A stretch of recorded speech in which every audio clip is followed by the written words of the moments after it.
Yang paling penting sekali itu seperti outsourcing itu harus dihapus, karena itu ada suatu pemasungan hak buruh gitu. Dalam posisi ini jadi mereka kadang miskin, jadilah miskin seumur-umurnya. Jadi keturunannya miskin lagi. Gimana kita mau sejahtera? Sebenarnya buruh itu hanya sedikit sebenarnya yang dia minta. Sekolah gratis, ya, rumah sakit gratis, nah, kalau bisa perumahan yang murah. Dewan Buruh mempunyai suatu analisa tersendiri. Kalau Prabowo memang jujur mensejarahkan buruh dengan bukti awal gitu tuh ya, kita dukung. Perlu suatu pembuktian pada Prabowo. Kita lihat action yang pertama.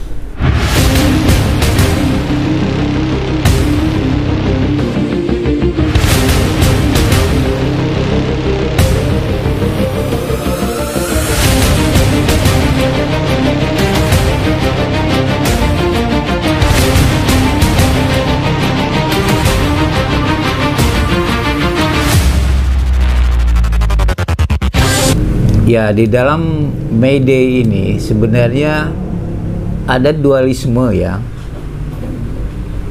Ada pengertian daripada organisasi buruh dan non-organisasi buruh. Jadi di dalam buruh itu semuanya semua terlibat, apa dia masuk dalam organisasi buruh atau tidak. Tapi namanya kesejahteraan buruh itu ya termasuk buruh, tani, nelayan, tukang asongan, pegawai toko, dan lain-lain. Itu sebenarnya kita harus lindungi. Soalnya kalau kita hanya berjuang dengan organisasi, ya hanya satu arah, yaitu mensejahterakan anggotanya, yang mungkin hanya berapa persen dalam ini. Nah, sekarang ada dualisme ya. Sebenarnya kita yakin dan kita perlu bantu artinya Prabowo ini, tapi di dalam dualisme ini sebenarnya hanya satu tuntutan, yaitu bagaimana mensejahterakan. Yang mensejahterakan itu kembali aja ke undang-undang yang asli seperti Undang-Undang 13 gitu tuh. Yang paling penting sekali itu seperti outsourcing itu harus dihapus. Kontrak kerja itu bagaimanapun harus, karena itu ada suatu pemasungan hak buruh gitu tuh. Bagaimana nggak dipasung ya?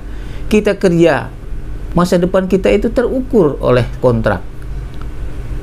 Misalnya 1 tahun kita disuruh kembali atau kontraknya habis panjang lagi. Jadi kondisi kenyamanan atau untuk berusaha mensejahterakan keluarga itu ya sangat riskan gitu sebenarnya. Nah, organisasi kita sekarang sebenarnya seperti warisan dari Serikat Buruh zaman Orde Baru ya. Itu sebenarnya terwarisi sekarang ini dan dipimpin oleh artinya aktivis-aktivis muda.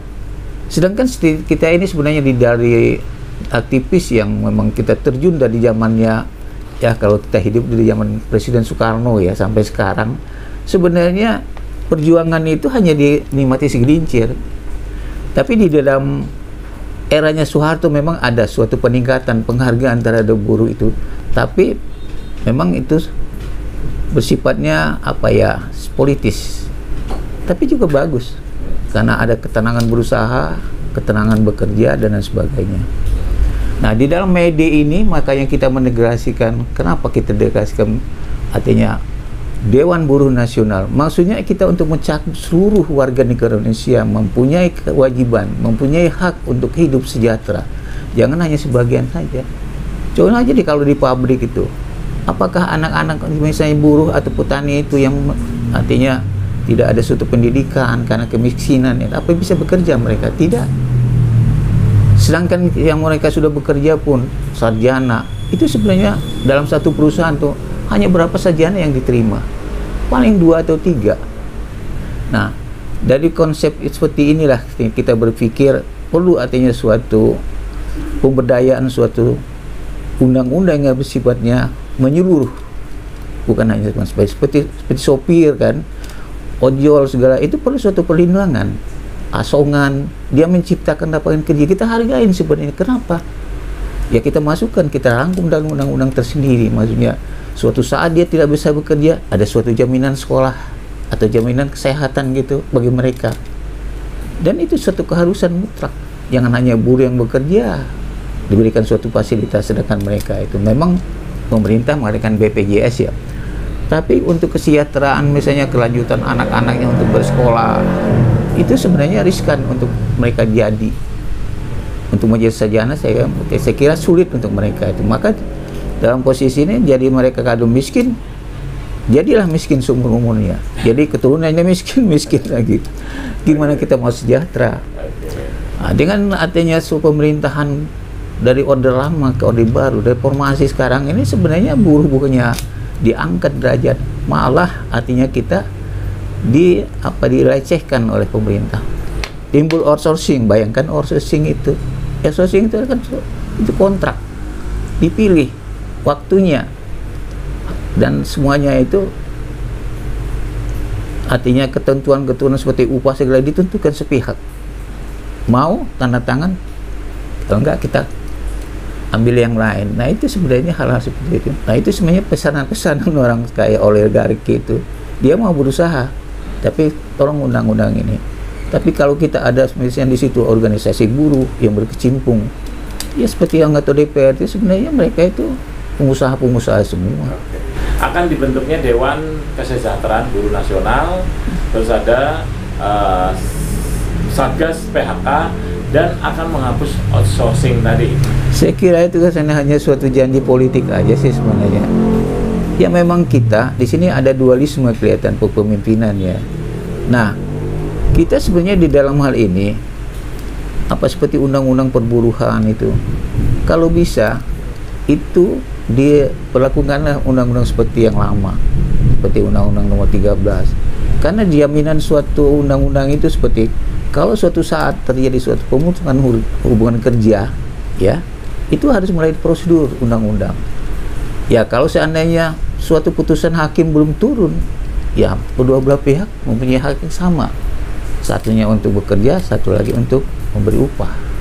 Tapi sekarang kenyataannya, ya, begitu ada suatu putusan PHK langsung tanpa kompromi, langsung stop. Nah, itu masalah kesejahteraan kedua. Nah, untuk Prabowo menekan ada meningkat kesejahteraan itu sebenarnya buruh itu hanya sedikit sebenarnya yang dia minta. Sekolah gratis, ya, rumah sakit gratis, nah, kalau bisa perumahan yang murah.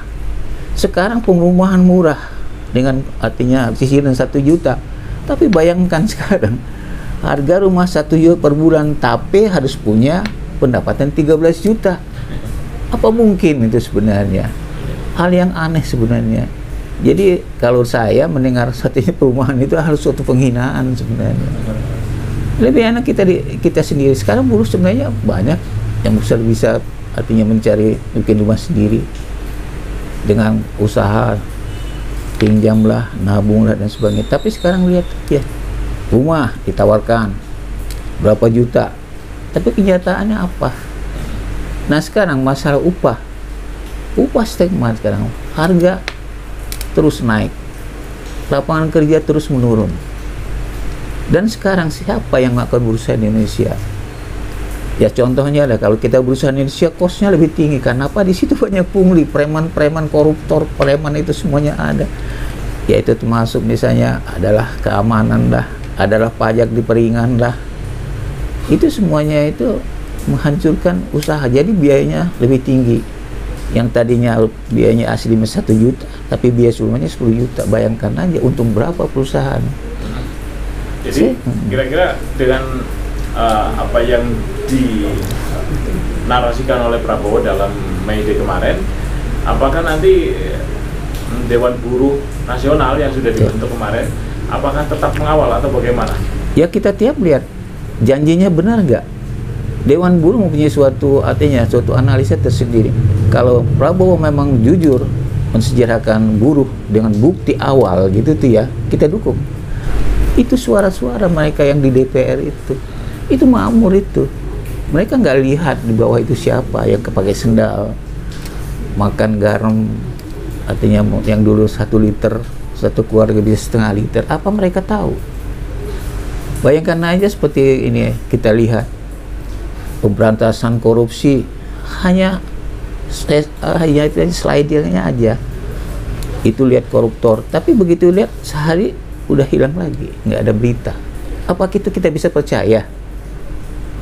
Apalagi lihat dengan artinya posisi wapresnya seperti itu, sebenarnya ini menghabiskan uang negara itu. Dulu kita sebagai buruh, kita hanya dimanfaatkan suara aja, mereka minta, mereka tipu. Sesudah mereka tinggalkan. Contohnya aja mereka undang-undang artinya perampasan aset aja, mana yang bisa bicara? Semuanya no. Ya semuanya yang membuatnya aja sendiri jadi berampok, yang mengesahkan juga jadi rampok gitu.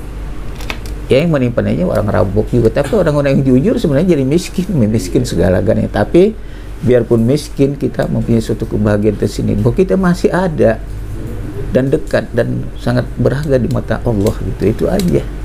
Jadi kita bagaimanapun juga perlu suatu pembuktian pada Prabowo.